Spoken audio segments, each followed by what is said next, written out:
Welcome to the 13th week of the In Times Like These recap. Now let's get into this. Starting with the Dorval family. After JJ is hospitalized after being found, Jeremiah and Shelley are trying to wrap their heads around their son's recent diagnosis of schizophrenia. On top of that, they beat themselves up for not knowing about JJ's struggles, but promise each other that they'll stand by their son's side every step of the way.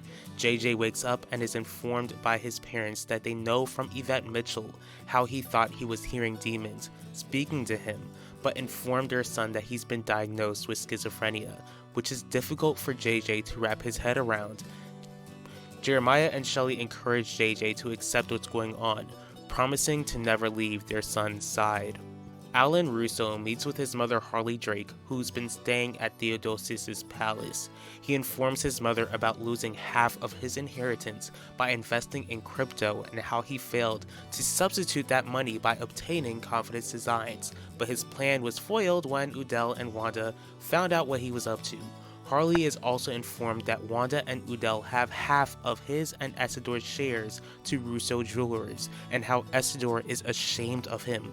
Harley doesn't pass any judgment towards her son, assuring Alan that she will help him get Russo Jewelers' shares back and that he can always count on her.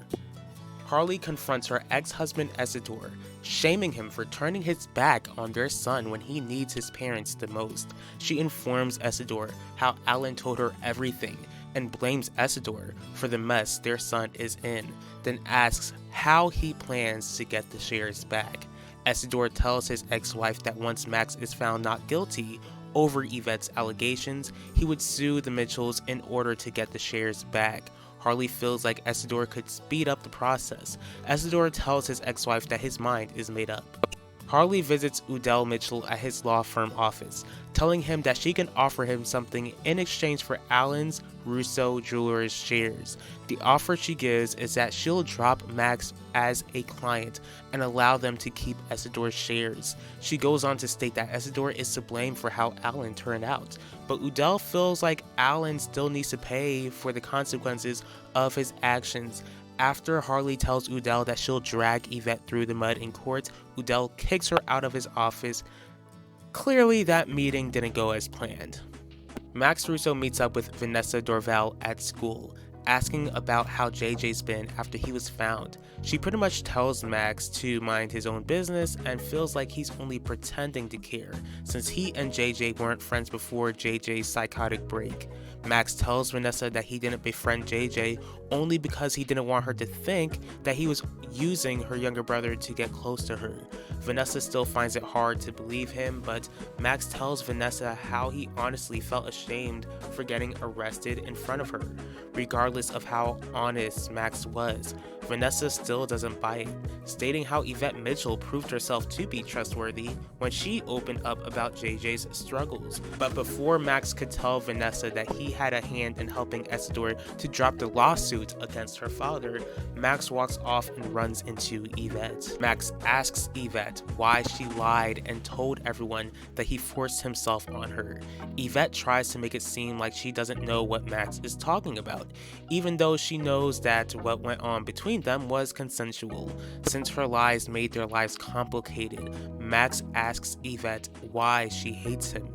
Yvette states that she doesn't hate Max, but Max pleads with her to come clean, telling her that he'll even try to get her parents and his parents to go easy on her if she tells the truth. Instead, Yvette tells Max that if he doesn't leave, then she'll make things worse for him by screaming. Disgusted by her actions, Max walks away and sees a photo of him and Yvette circulating around the internet, calling him a word that's not very nice. Max informs his parents of running into Yvette and the photo of them going viral. Heidi and Gianni tell Max how he should have ignored Yvette, but he tells his parents how he wanted to try and get her to tell the truth. Gianni and Heidi urges Max to never speak to Yvette again, especially to never speak with her when they are alone. Zeke Franklin and Nichelle Torres see each other for the first time after he was arrested when drugs were found in his bag. Nichelle tells her boyfriend how it troubled her that Zeke didn't reach out after the charges were dropped against him. He explains that he wanted to wait until he had the chance to speak with Nichelle face to face. She asks Zeke why drugs are found in his bag. Then he lies, which is typical of Zeke, and tells Nichelle that someone just placed the drugs in his bag. When Zeke asks his girlfriend if she believes him, expressing how the DA's office believes him enough to drop the charges, but we all know how Heidi dropped the charges because she couldn't risk all of Valley Park knowing that the DA is a nasty girl. The only time he tells the truth is by telling Nichelle how hurt he was to be arrested in front of her and how much he loves her. She admits to Zeke that she loves him as well, but after they confess their love to each other, he feels bad for lying about the drugs. Zeke, you dug yourself in a hole, my guy. Ronnie calls Zeke, telling him how they need to figure out who snitched on Zeke to begin with. Zeke couldn't see a student calling the cops on him, suggesting that Devontae got him arrested in order to get him out of Nichelle's life. Once again, Ronnie suggests that Zeke break up with Nichelle, which Zeke refuses to do. Ronnie warns Zeke that if he doesn't let go of her, then his life will be in jeopardy. Zeke confronts Devontae Torres at Theodosius' palace, asking him if he had anything to do with having him arrested, questioning if the next attempt is on his life. Devontae denies any involvement. Zeke adds how he was able to get Nichelle to believe him when Devontae states that Zeke should have told Nichelle the truth and to leave her alone. This causes Zeke to ask Devontae if Isabel knows about Devontae's connection to Adaku, aka the boss. Devontae tells Zeke how that's none of his concern. Since Devontae won't tell the truth, Zeke feels like Devontae doesn't have what it takes to bring him to a permanent end. Heidi Russo tells Finnegan Burke in his office that their affair is over. Finnegan demands an answer as to why their adulterous affair has to come to an end. Reluctantly, Heidi admits to her lover that her son Ben knows about the affair after reading Elvira's diary.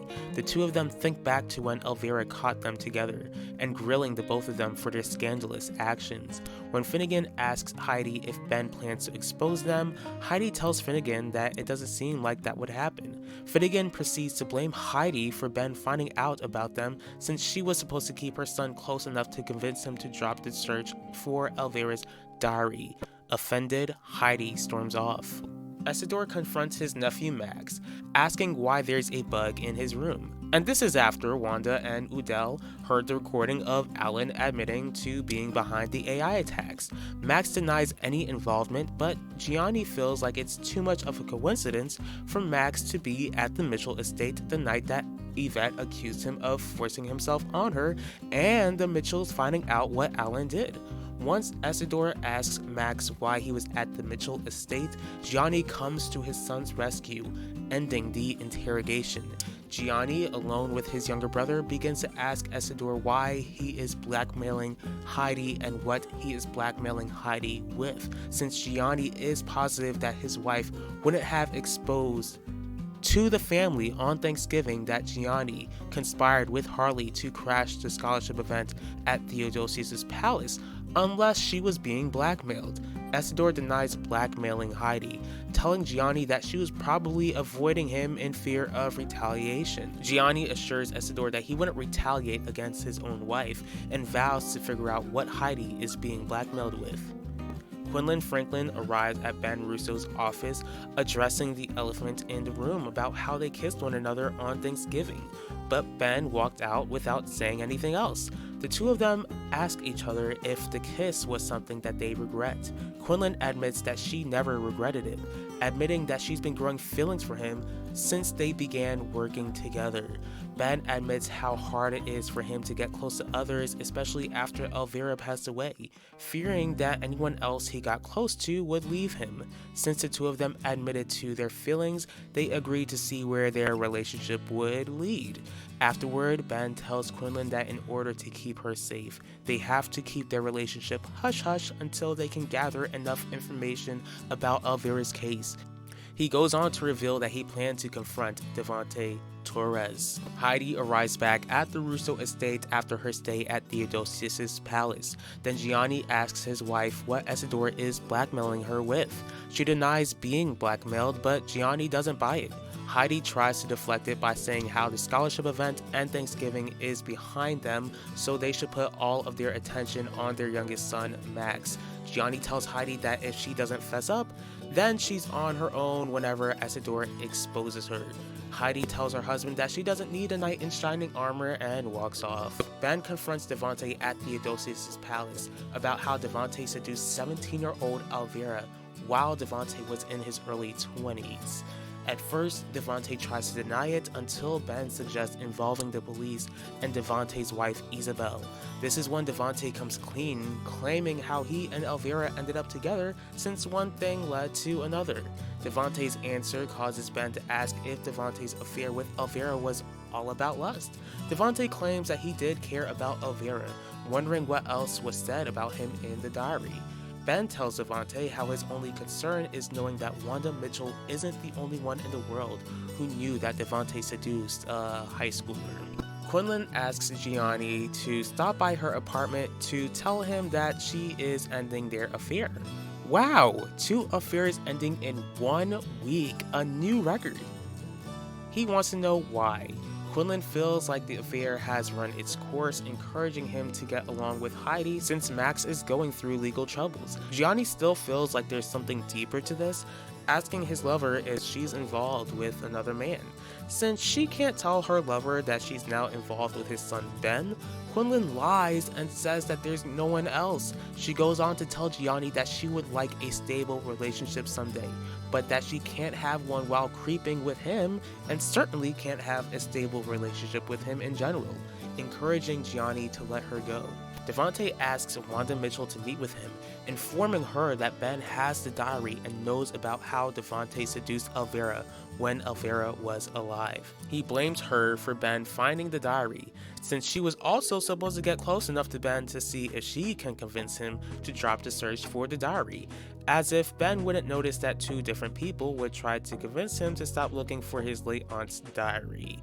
Since Wanda believes that Max forced himself on her daughter Yvette, she reminds Devante how it would have been impossible for her to stay close to Ben. Devante doesn't care and still blames her for what Ben uncovered, telling her to fix it if she doesn't want Udell to find out that she knew Elvira cheated on Udell with Devante for all of those years. Wanda meets up with Ben in his office.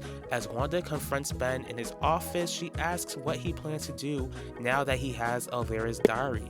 Instead of answering Wanda's question, Ben scolds her for knowing that Devante seduced a 17-year-old Elvira and kept it to herself. Wanda pleads with Ben not to tell Udell what she knew all of these years. Ben agrees, but tells Wanda that if Max goes down over Yvette's allegations, then he'll sing like a canary, making it loud enough for Udell to hear. Udell asks Wanda what's been bothering her. She claims that it's nothing, asking her husband about his day. He fills his wife in on Harley meeting him at his office. Wanda is glad that he didn't accept Harley's offer, telling Udell how Alan needs to pay for his crimes just like Max needs to pay for the crimes that their daughter accused him of. She goes on to express how sick she is of the Russo family, wondering if she and Elvira would have been friends if she knew what they would be currently going through. When Udell wonders if there's something deeper to what she's saying, she tells her husband to forget it instead of telling her husband how the walls are closing in on her and how the secret she's keeping from him could put their marriage in jeopardy if she's ever exposed. Ben receives a visit from Finnegan, demanding to know where the diary is since it's a vital piece in solving the case. Despite that, Ben won't budge, telling Finnegan how he's certain he only wants to have the diary in order to prevent the public from knowing about Finnegan's affair with Heidi. Ben warns Finnegan that if he even attempts to get a hold of Elvira's diary, then he'll expose Finnegan and Heidi to all of Valley Park. Finnegan leaves the office, then Ben is prepared to face his father Gianni about a secret Elvira knew about him. Can't get enough of the crazy world of In Times Like These? Then treat yourself to a binge watch of In Times Like These. Don't forget to like, comment, share, and subscribe. You're not ready for what's to come, but tune in anyways.